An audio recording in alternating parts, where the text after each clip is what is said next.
A typical color wheel will have 12 colors, and in this color wheel I show the hue, the shade, and the tint. And we're going to start with the reds. This is a primary color that I've mixed, our cad red pale and the crimson, alizarin crimson. And then I'm mixing my shades at the same time. And for my shades, I'm doing a little bit of the ultramarine blue and then the burnt umber. And so I first like to get the color right and have a scrap piece of paper next to me so that I can make sure I've got the right color. And then I get my shade in another part of the palette. It depends on the size of your sections, but I always start with the hue and try and get that as flat and as even as you can. Let it dry if you're worried about bleeding and you can't get those edges right. And then I'm doing the shade, and I can adjust that shade as I go. It's hard because my light is shining on the wet, so you can't see it as well for a minute. And then I'm just going to add that pale. I make sure my brush is rinsed really well, and then just add water. Okay, for red orange, this is a tertiary color. I've got a little bit of the red that I've already made, and then I'm adding more of the cad red pale for the hue. And then for the shade, again, I'm just going to dip into that kind of blackish color created with the burnt umber and then the ultramarine.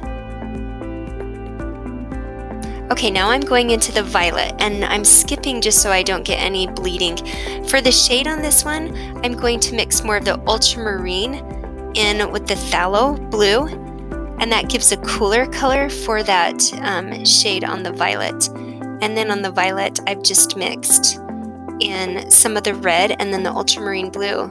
You can mess around with the phthalo blue as well. Red violet, I'm going to take that same violet that I've created, adding a little bit of the ultramarine blue and more of the crimson because that gives that undertone of pink. A lot of this is the same with the shades, the colors that I'm adding. If you want cooler, you're going to add more of the blue. If you want warmer, you're going to add more of the the burnt umber. And sometimes if you need warmer, you can also pick up some burnt sienna. Okay, blue violet.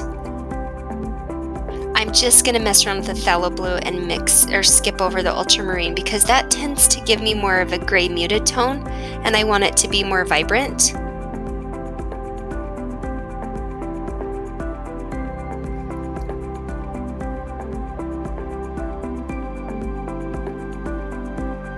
And then dipping into more of the blue to darken it up that has some of that umber in there.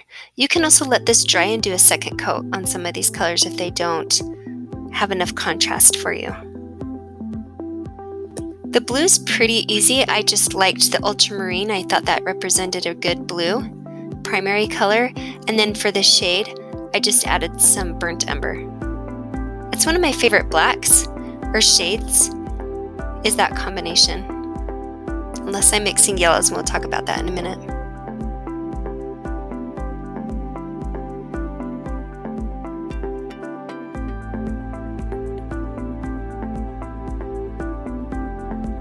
Okay, our blue-green, we're going to stick with viridian. We might add some sap, but then we're going to have the phthalo blue to bring in some of that teal.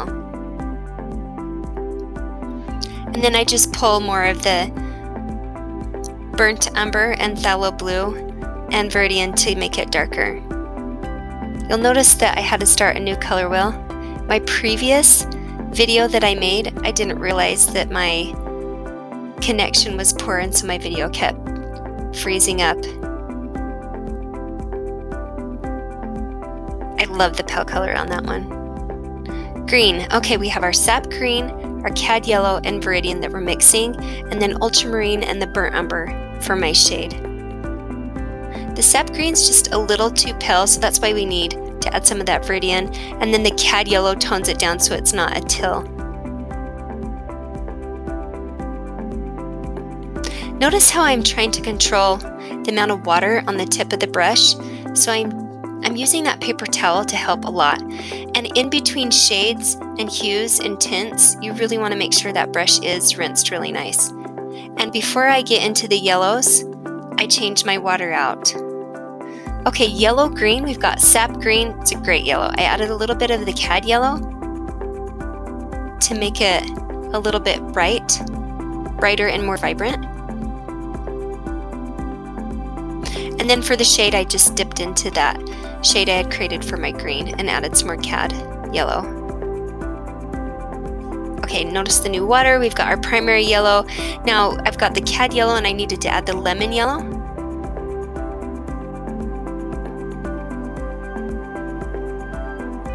And for the shadow or the shade, we don't want to go into the pale, or I'm sorry, the ochre, but the burnt sienna, a little bit of the burnt umber gave me a nice shade. You don't want to do black because it reads as green.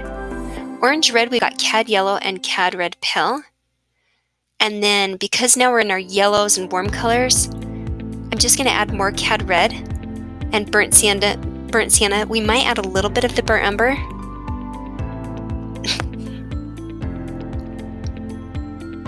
Okay, now we have our orange, which is mostly cad red with a little bit of the cad yellow. Now this one's a little tricky because I do burnt umber plus the ultramarine blue, but not too much because then it makes it green, and then I add some burnt sienna. So mess around with those and practice on scrap paper before you commit. The shades are fun because you really can make it warm and cool as much as you want depending on what undertones you mix with.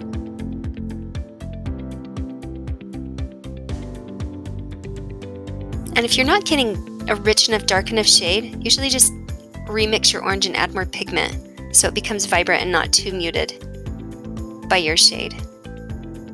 Woo, that was a feat. Good job. I love practicing with the color wheel. The colors are so beautiful all together.